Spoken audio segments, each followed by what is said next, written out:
The glass walls of the Tranquility space station offered a perfect view of Earth, shining blue and green against the blackness of space. Ambassador Jack Porter stood with his hands clasped behind his back, watching as the Zevnar ship docked. At the station, its sleek purple hull glinted in the light of the distant sun. "They requested an urgent meeting," said his assistant Greg. "All 17 alien representatives will be present." Jack nodded. After 30 years as Earth's ambassador to the Galactic Coalition, very little surprised him. The Coalition had maintained peace across 12 galaxies for 3,000 years. Whatever the Zevnar wanted to discuss, it would likely be another trade dispute or cultural misunderstanding. "Let's not keep them waiting," Jack said, straightening his blue uniform jacket. The meeting chamber was a large circular room with a round table at its center. Representatives from all 17 alien species sat in their specially designed chairs. Some floated in liquid tanks, others perched on high platforms. A few were merely projected holograms, their real bodies too large or too fragile to travel. High Commander Vextral of the Zevnar stood as Jack entered. The alien was tall and thin with gray skin that seemed to shimmer. 4 arms emerged from his torso and his large eyes blinked slowly. "Ambassador Porter," Vextral said, his translator converting the clicks and whistles of his language to English. "The Zevnar Empire thanks you for receiving us." Jack smiled politely. "The pleasure is mine, High Commander. What brings you to Tranquility Station today?" Vexatrol's body stiffened, his upper arms raised in what Jack recognized as a formal posture. "After careful consideration and by unanimous vote of our ruling council, the Zevnar Empire hereby formally declares war on the human race and all its colonies." The room fell silent. The other alien representatives shifted uncomfortably in their seats. Jack stared at Vextrol, waiting for more explanation. None came. A small laugh escaped Jack's lips before he could stop it. He quickly covered his mouth. "I apologize, High Commander. Did you say you're declaring war on humans?" Vextrol's skin changed color slightly, showing his confusion. "This is the proper protocol for war declaration according to Section 12 of the Coalition Charter," he said. "You should be afraid." Jack cleared his throat and tried to look serious. "May I ask why the Zevnar Empire wishes to go to war with us?" "Your expansion threatens our future growth. Your cultural influence weakens our traditions. Your technology advances too quickly," Vextral said. "The ruling council has determined that humans must be contained." Jack nodded slowly. "I see. And when do you plan to begin this war?" "Our first attack will commence in 3 Earth days. We have mobilized our entire battle fleet." Jack touched the communicator on his wrist. "Admiral Miller, are you receiving this?" A woman's voice answered, clear and calm. "Loud and clear, Ambassador." "The Zevnar have just declared war on humanity. They plan to attack in 3 days." There was a pause before Admiral Susan Miller replied, "Is this a joke?" "It appears not," Jack said, looking at Vextral's serious face. "Well, that's unexpected," Miller said, and Jack could hear the smile in her voice. "I'll alert the defense network. This might actually be interesting." Jack ended the call and faced Vextral again. "High Commander, I strongly urge you to reconsider. Wars rarely end well for anyone involved." "Our decision is final," Vextral said. "We expect your surrender within 1 week of our first attack." General Frank Williams sat on the porch of his small house on the red plains of Mars. The wind blew dust across the protective dome that covered his property. At 87 years old, his hair was white and his face lined, but his eyes remained sharp. His quiet afternoon ended when a military transport landed nearby. A young officer stepped out and walked briskly to his door. "General Williams, sir," the officer said with a salute. "Admiral Miller has activated Protocol Sleeping Giant. Your presence is requested at Earth Command immediately." Frank raised his eyebrows. "Protocol Sleeping Giant after all these years?" He smiled slowly. "Well, it's about time something interesting happened." Within hours, Frank stood in the circular war room deep beneath the Pacific Ocean. Screens covered the walls showing star maps and fleet positions. Admiral Susan Miller greeted him with a firm handshake. "Frank, thank you for coming. We're facing something unprecedented, she said. A war after 3,000 years of peace isn't unprecedented, Frank replied. It's overdue. Susan gestured to the large table where military officers studied data and maps. Most of these people have never seen real combat, but they've trained for it their entire lives. As have all of us, Frank said. The aliens never understood why we kept our military. They thought we were preserving history. Susan nodded. They're about to learn the difference between a museum and a sleeping army. Across the solar system on Earth's moon, engineer Lily Carter worked in her private lab. Her hands moved quickly over a 3D projection of what looked like a massive gun. A knock at her door interrupted her work. Two government agents in plain clothes stood outside. Ms. Carter, the first agent said, "We're from Earth Defense. We need to talk about your hobby." Lily sighed. "My theoretical weapons systems aren't illegal. The coalition agreement only bans actual weapons production, not designs." "We're not here to arrest you," the second agent said with a small smile.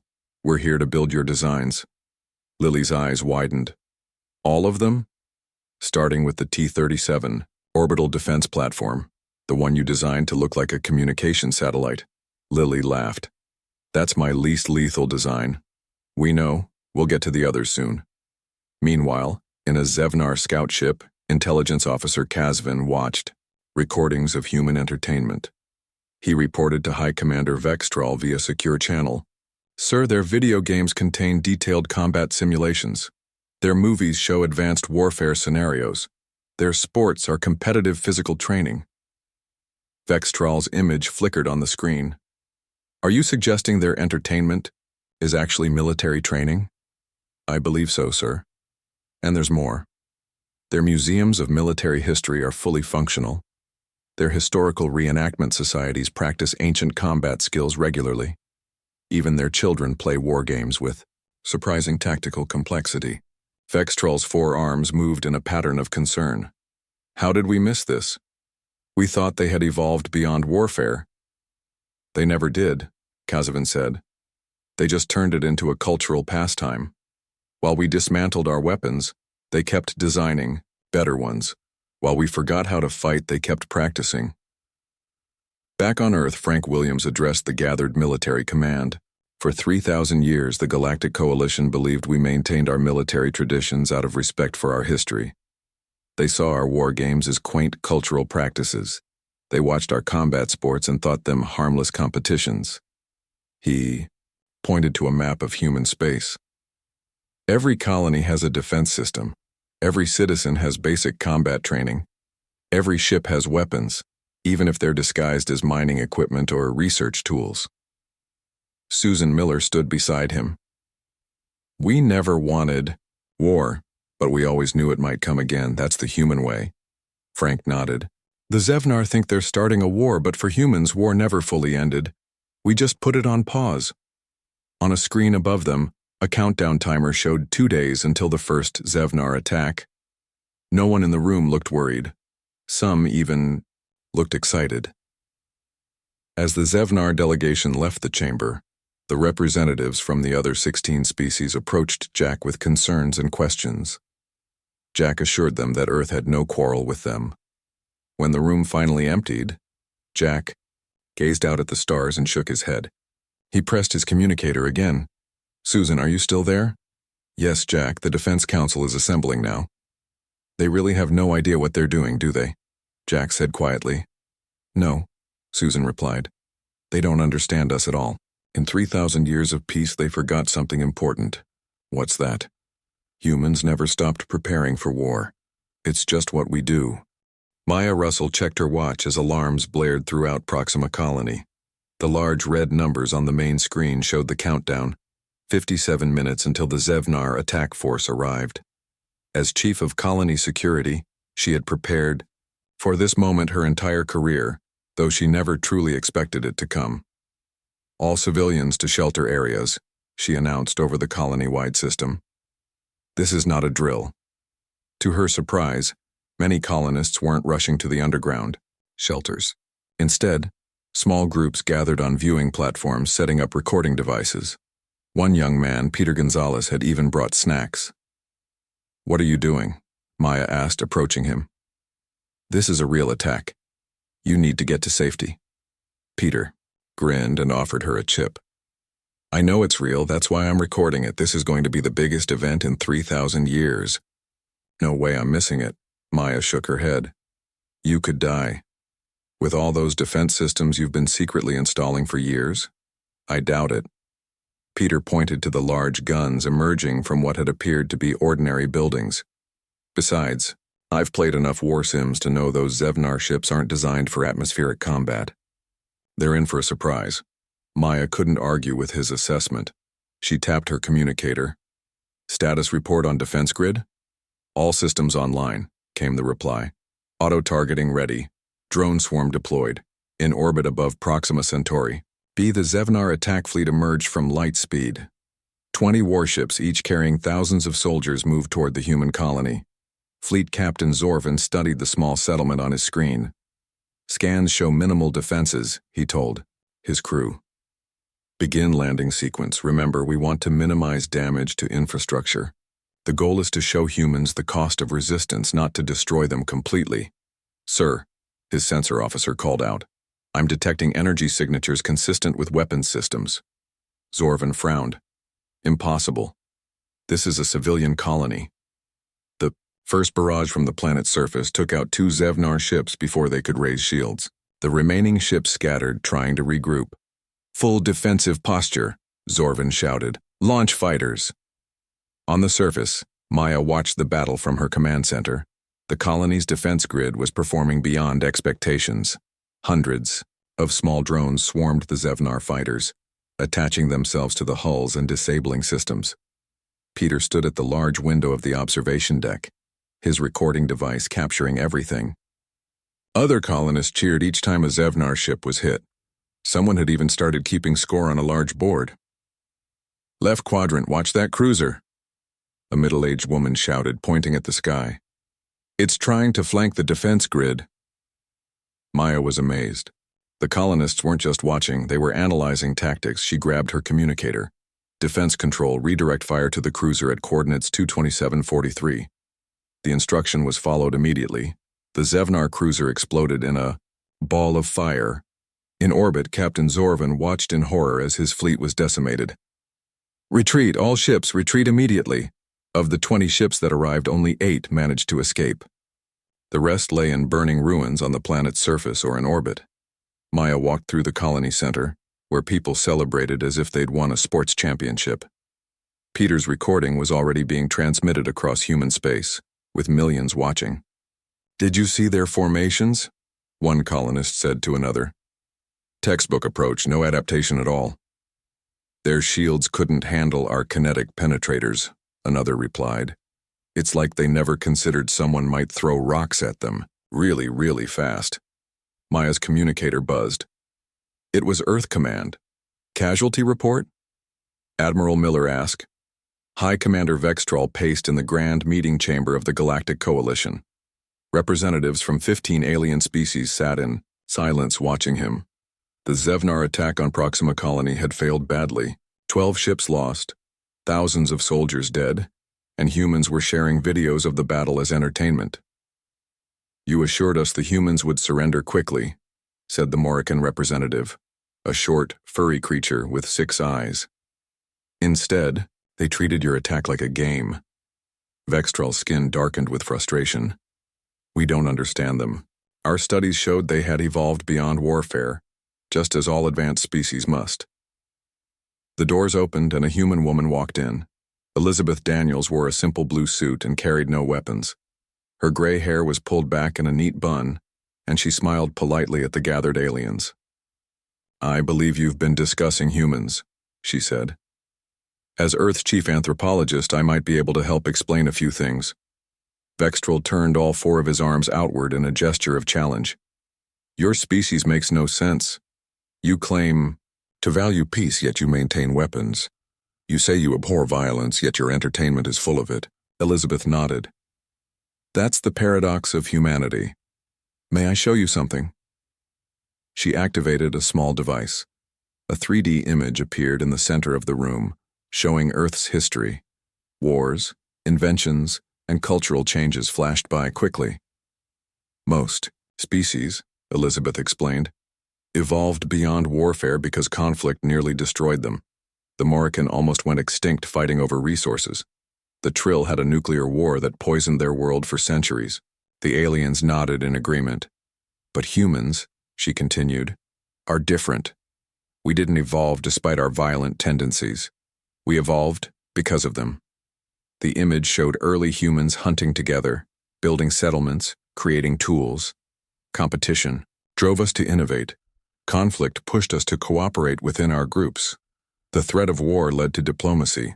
Even our greatest technological leaps came during periods of conflict or competition. Vextrol moved closer to the images. But 3,000 years of peace changed very little about our basic nature, Elizabeth finished for him. While you saw a species embracing peace, we were merely enjoying a break from war while staying ready for it. On the other side of human space, Admiral Miller watched as 3 Zevnar attack groups approached the colonies at Tau Ceti, Epsilon Eridani, and Wolf 359. Defense systems at all 3 locations were fully active. They're trying a different approach, said Fleet Commander Joe Harris, studying the tactical displays. Simultaneous attacks on multiple fronts. Miller nodded. Basic strategy. Are our people in position? Captain Samantha Wu is leading the Mao defense at Tau Ceti. Captain Daniel Jackson is at Epsilon Eridani, and Captain Ryan Cooper is handling Wolf 359, Harris replied. They're treating this as a competition to see who can repel their attack most efficiently. Miller smiled. Of course they are. In the coalition chamber, Elizabeth Daniels continued. Her explanation. When humans joined the Galactic Coalition, we agreed to maintain peace, but we never agreed to forget war. She looked at each alien representative in turn. We kept our military traditions alive as cultural practices. We maintained our strategic thinking through games. We designed weapons as theoretical exercises. But why? Asked the Trill representative, its translucent body glowing with confusion. Why prepare for something you hope never happens? Because we're human, Elizabeth said simply. Our history taught us that peace is precious precisely because it can end at any moment. Vexatrol's translator struggled to convey his complex emotions. You're saying all humans are warriors? No, Elizabeth corrected. We're survivors, and survivors stay ready. At that moment, reports came in of Zevnar defeats at all 3 colony worlds. Not a single human life had been lost. Vextrol sank into his seat. We awakened something we don't understand. Elizabeth nodded. Yes. You declared war on the one species that never forgot how to fight it. 2 minor injuries. Some damage to non-essential structures, Maya replied. And the Zevnar? 12 ships destroyed, estimated 2,000 casualties. There was a pause. Good work, Russell. How are the colonists taking it? Maya looked around at the celebration. They're treating it like the colony championships. Peter Gonzalez is already selling merchandise. Admiral Miller laughed. Send us the tactical data. The Zevnar will be hitting Tau Ceti next. Let's make sure they get an even warmer welcome. Maya ended the call and watched the colonists. 3,000 years of peace hadn't changed human nature at all. Fleet Commander Joe Harris sat in the control center beneath the Rocky Mountains on Earth. 3 large screens showed battles happening light years apart. He sipped his coffee and made notes on a small tablet. Captain Wu, adjust your drone formation at Tau Ceti. They're bunching up on the left flank, he said calmly into his communicator. Got it, came the reply from Samantha Wu, her voice steady despite the sounds of battle in the background. We're trying a new intercept pattern. The Zevnar don't seem to understand 3-dimensional combat very well. On the second screen, Captain Daniel Jackson's forces at Epsilon Eridani were using a different approach. His ships hid in the rings of the system's gas giant, ambushing Zevnar vessels as they passed. Their formation is too rigid, Daniel reported. They don't adapt when we change tactics. The third screen showed Captain Ryan Cooper's smaller fleet at Wolf 359 leading the Zevnar ships into an asteroid field. The human ships, smaller and more agile, wove between the rocks with practiced ease. The larger Zevnar vessels struggled to follow. "This is almost too easy," Ryan said. "We're testing our new shield technology. So far they haven't been able to break through." Joe nodded and made more notes. "Remember, we want prisoners. Try to disable engines and weapon systems rather than destroying ships when possible." Admiral Miller entered the control room and stood behind Joe. "How are we doing?" "We're winning on all fronts," Joe replied. "Our captains are using this as an opportunity to test experimental technologies and tactics. I think they're enjoying themselves." Miller studied the screens. The Zevnar expected frightened civilians. Instead, they found humans who have been waiting 3,000 years for a chance to use all the toys they've been building. In a holding cell on the Tau Ceti defense station, Subcommander Kazavin sat on a simple bed. His 4 arms were unbound and the cell was comfortable. A human guard brought him a tray of food specially prepared for Zevnar biology. "Why are you treating me well?" Kazavin asked. "We are enemies." The guard, a young woman with dark skin, shrugged. "You're a prisoner of war, not a criminal. There are rules." "Even in war, humans have rules?" "Especially in war," she replied. "That's what separates a fight from a massacre." Kazvin studied the human. "Your people seem happy about this conflict. Our warriors approach battle with grim duty. Yours act like it's enjoyable."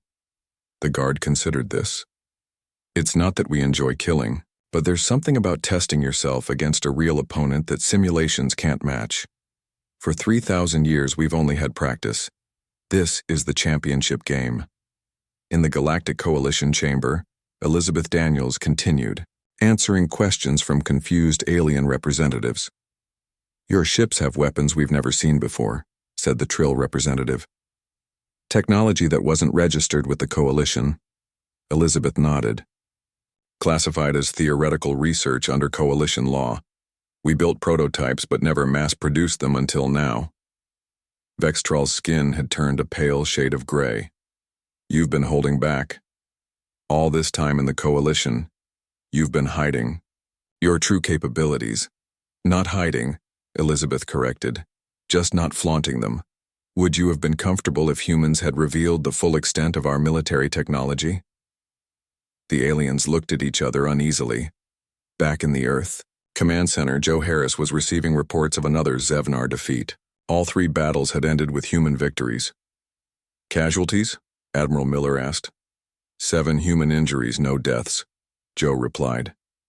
"We captured 14 Zevnar ships and took about 3,000 prisoners." Miller nodded with satisfaction. "And our new technologies?" "The shield systems worked perfectly.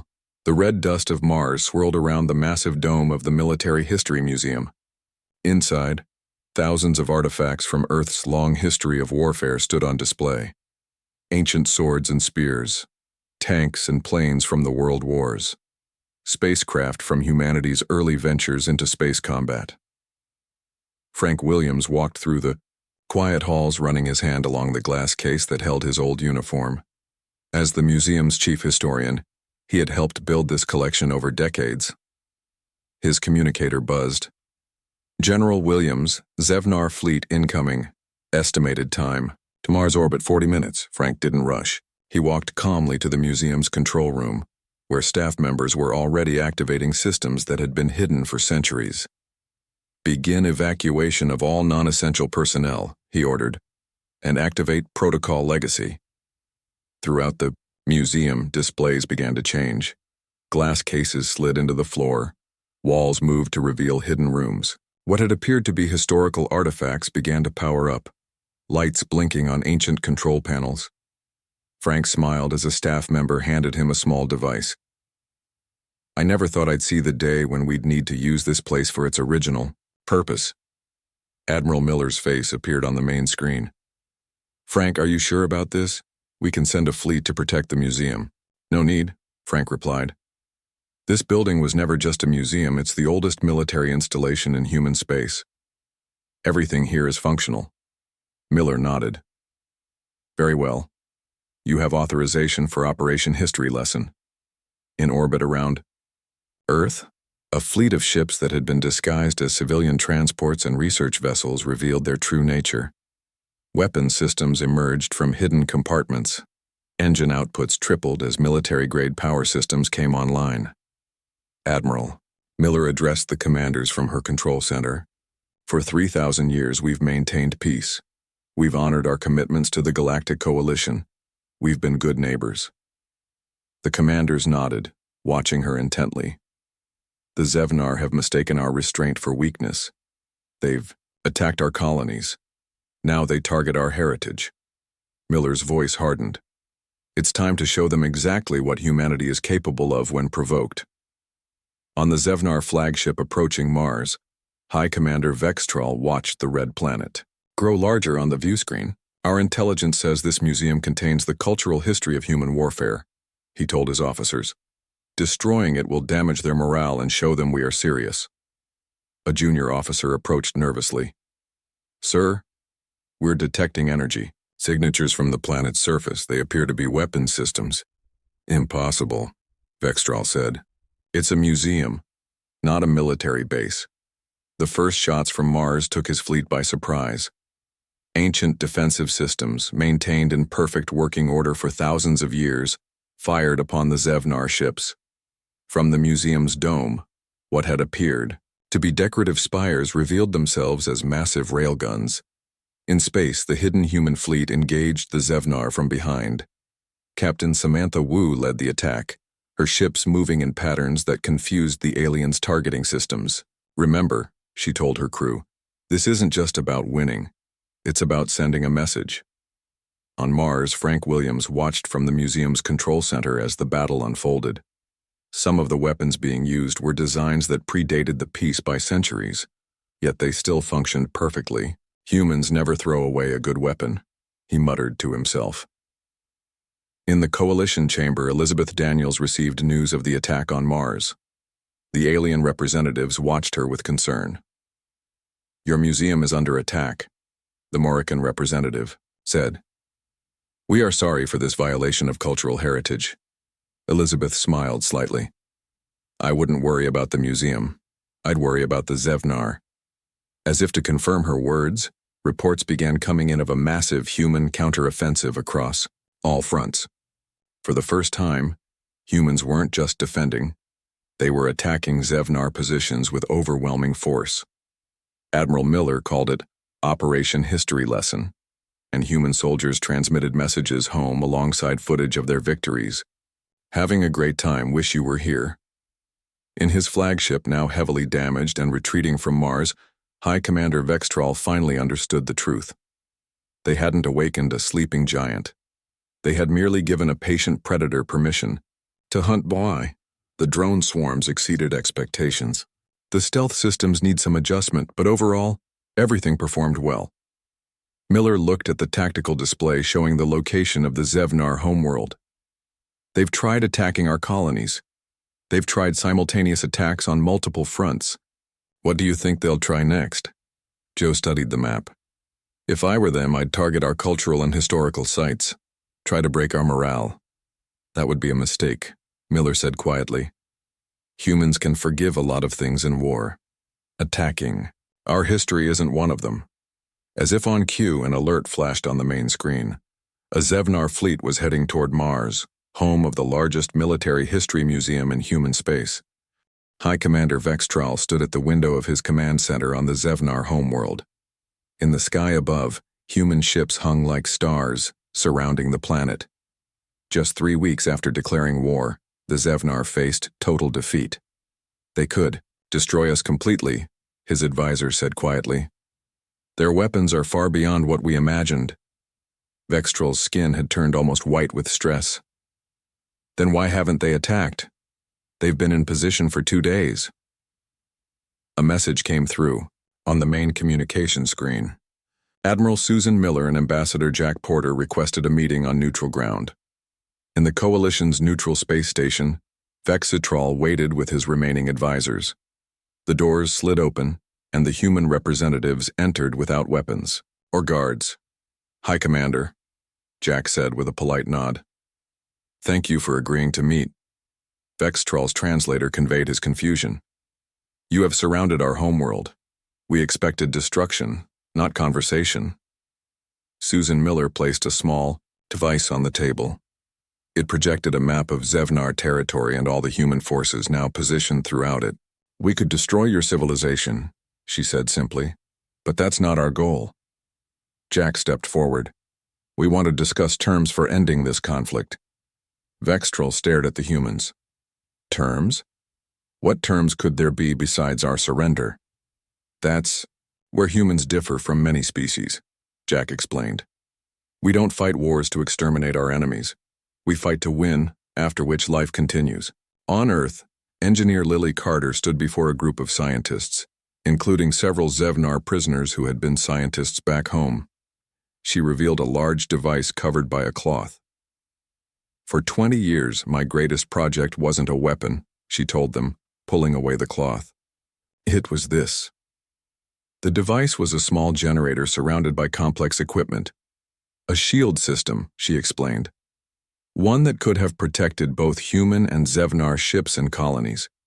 If we had worked together instead of fighting, we could have shared this technology months ago. One of the Zevnar scientists moved closer to examine it. This could have saved thousands of lives on both sides. Lily nodded sadly. War always costs more than cooperation. Back at the peace talks, Admiral Miller continued explaining the human position. Our ancient history taught us something important, she said. Total victory without mercy creates only future enemies. Generations of Zevnar would grow up hating humans, planning revenge. Jack added, We don't want that future. We want peace. Real peace. Not just the absence of fighting. Vextral's forearms moved in a gesture of confusion. What are your terms, then? The Zevnar will rejoin the coalition, Jack said. You'll reduce your military to defensive capabilities only.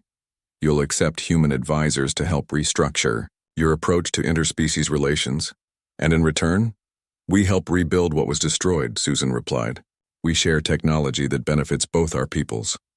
Most importantly, no Zevnar world will be occupied or destroyed. Vextral was silent for a long moment. Our ruling council planned your complete subjugation.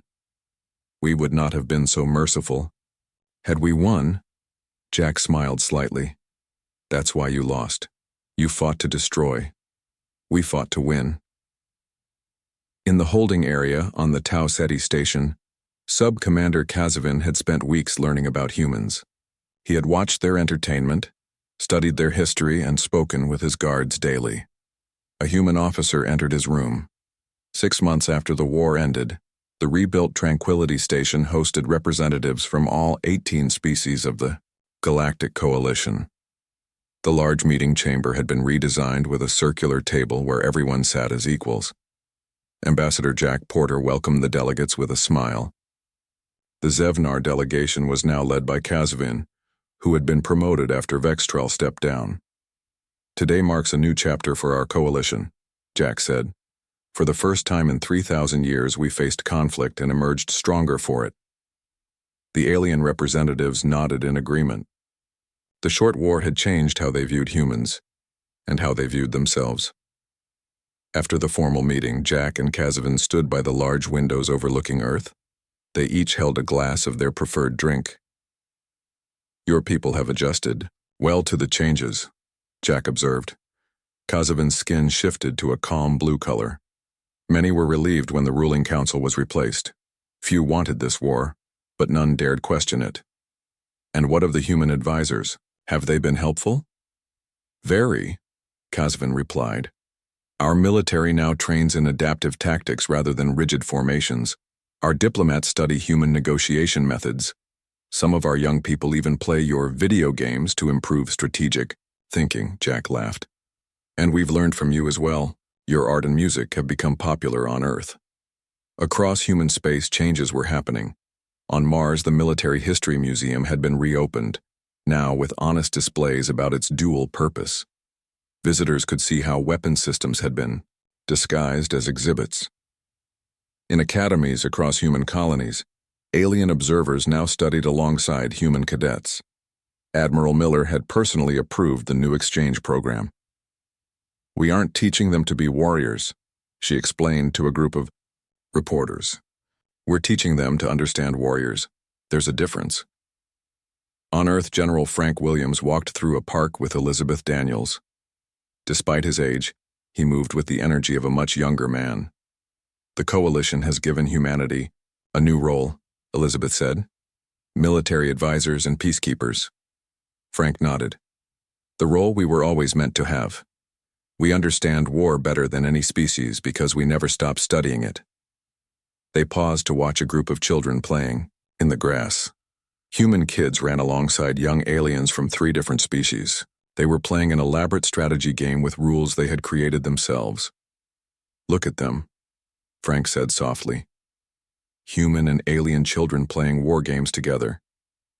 Elizabeth smiled. The aliens wanted their children to learn human adaptability and creativity, and our children are learning alien perspectives and values, Frank added. 3,000 years from now, maybe we'll all finally forget how to fight. Do you think that would be good? Elizabeth asked. Frank watched the children for a long moment. Maybe. But until then, better to be warriors in a garden than gardeners in a war. In orbit above the Zevnar homeworld, Captain Samantha Wu's ship maintained its position as part of the new Coalition Defense Fleet. Human and Zevnar officers worked side by side on the bridge.